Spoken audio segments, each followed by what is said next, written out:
नमस्कार मेरे प्यारे छात्रों। आज ऑनलाइन शिक्षण के माध्यम से आज हम कक्षा 7 की विज्ञान विषय की जो अगला पार्ट है हमारा जैविक क्रियाएं। इस पार्ट का नंबर है हमारा 5, पाठ 5 जैविक क्रियाएं। और ये जैविक क्रिया जो पार्ट है हम आज शुरू करेंगे। इसकी वीडियो का जो नंबर है पहला, मतलब पार्ट 1। तो इससे पहले जो मैंने पार्ट पढ़ा दिए हैं आपको, उन पाठों से इस पाठ का कोई भी रिलेशन नहीं है।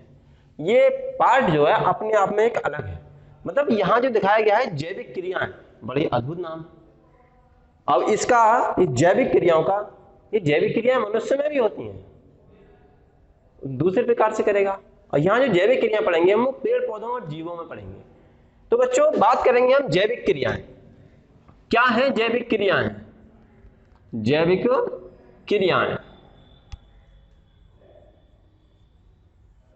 जैसे मूलभूत आवश्यकताएं हमारी हैं, पोषण की, जनन की, परिवहन की, उत्सर्जन की, वृद्धि की, वैसी मूलभूत आवश्यकताएं जीवों की भी होती है। जीव को जिंदा रहने के लिए, अपनी प्रजाति को आगे बढ़ाने के लिए, अपने शरीर में वृद्धि के लिए, अपने कुछ अन्य कार्य करने के लिए जिन क्रियाओं की आवश्यकता होती है वही क्रियाएं आपकी जैविक क्रियाएं कहलाती हैं। जैसे मानो आपने देखा होगा केचुआ, सांप, मेंढक। बच्चों से पहले एक वो कभी पूछते थे, आपने जोक भी बहुत बार सुना होगा, एक बच्चों से पूछता, अध्यापक क्लास में पूछता है कि जल में रहने वाले 5 जीवों के नाम बताओ। तो जोक में क्या था? मेंढक, मेंढक की बच्चे, मेंढक के 2 बच्चे, मेंढक की मां और मेंढक का बापू। उनका एक बापू 5 कर देते थे। मतलब एक ही परिवार के नहीं है, जल में रहने वाले 5 जंतुओं के नाम बताने जो अलग अलग हो। लेकिन हमें ऐसी बात नहीं कर रहे हैं, हमें क्रियाओं की बात करना है। तो आप देखिए जैसे मेंढक है, मेंढक छोटा सा होता है, पहले छोटा सा, उससे थोड़ा बड़ा, फिर और बड़ा, फिर और बड़ा, उसके शरीर का विकास हुआ। जब उसके शरीर का विकास हुआ तो वो अपने आप में उसने वृद्धि कर ली, तो उसको अपने आप में कुछ जिंदा रखने के लिए भी कुछ पोषण की आवश्यकता रहेगी। अब उसे पोषण आवश्यकता उसकी पूर्ति हो गई तो उसे फिर अपनी प्रजाति भी आगे बढ़ानी है, मतलब जनन भी चाहिए। जनन करेगा तो उसकी और एक मेंढक से 2 मेंढक, 4, 6 मेंढक, मेंढक की मेंढक, मतलब जनन, जिससे वो अपनी प्रजाति को आगे बढ़ा सके। ये सारी क्रियाएं जो हैं क्या है? जैविक क्रिया है, जिसमें जीव अपनी मूलभूत आवश्यकताओं को पूरा करता है। अब ये क्रियाएं जो 2 प्रकार की हैं,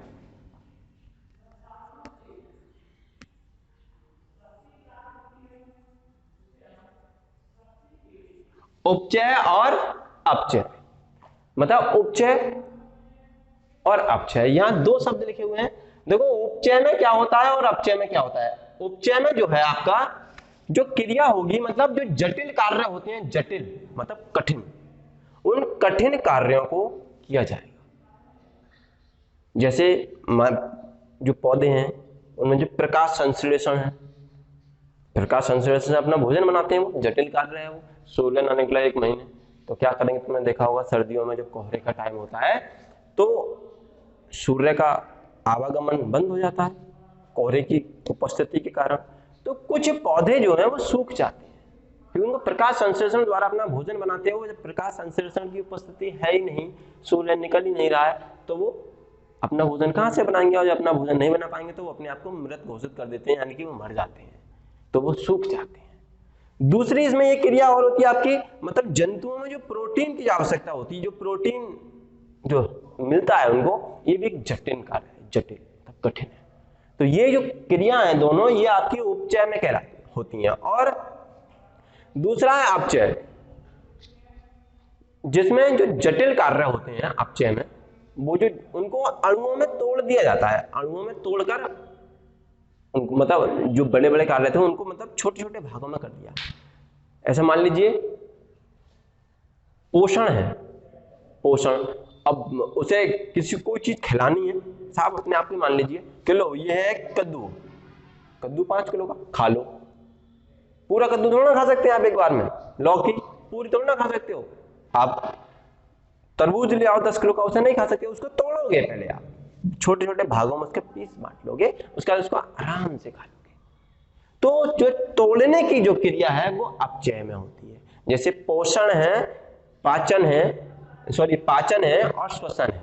पोषण, पाचन और श्वसन ये टुकड़ों में होती है। ऐसा आपने देखा होगा कि आप सारी चीजें मटेरियल इंस्ट्रूमेंट्स हैं, जीव जंतु भी पौधे भी एक लेते हैं, खाते हैं, तो उनको इकट्ठा नहीं खा पाते, छोटे छोटे कर खाते हैं और उसको आराम से पचा लेते हैं। उसके बाद बात करते हैं हम पोषण की।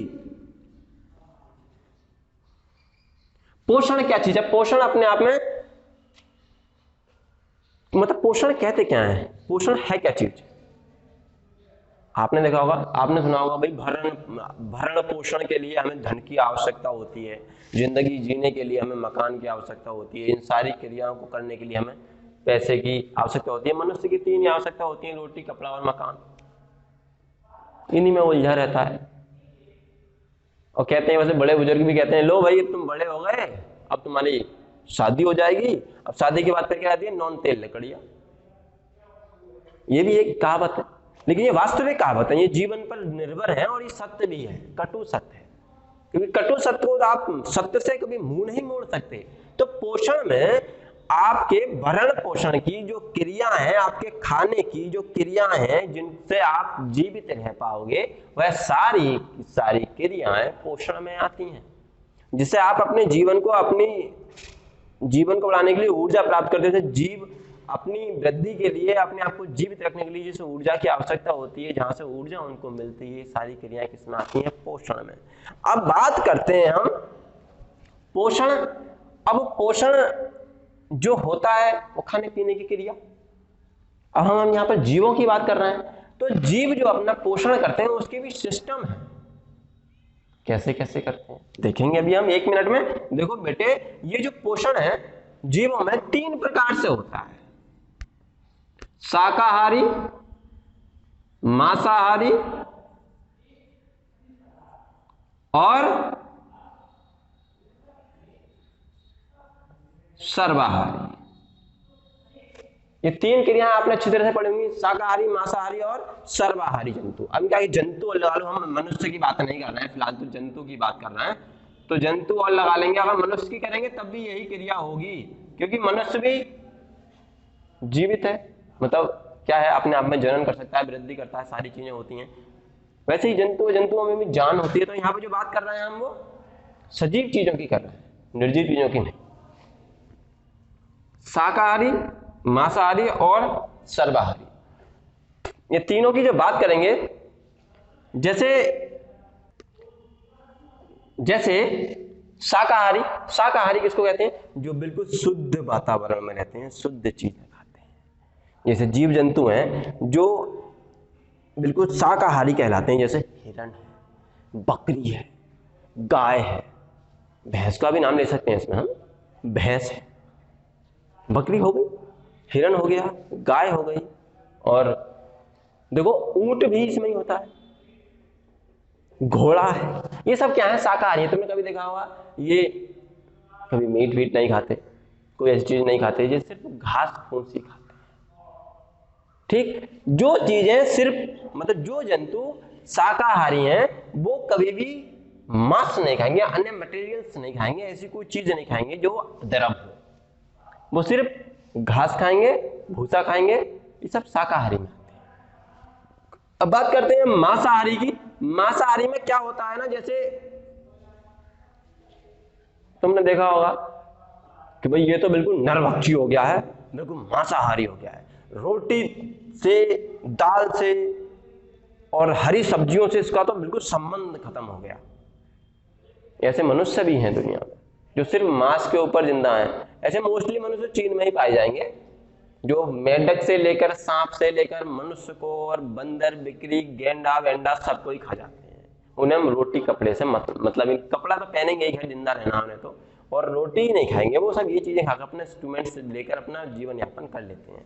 लेकिन हमारे देश में ऐसा नहीं है। हमारे देश में सर्वाहारी तो मिलेंगे, लेकिन बिल्कुल प्योर मांसाहारी नहीं मिलेंगे, जो मांस के ऊपर निर्भर है।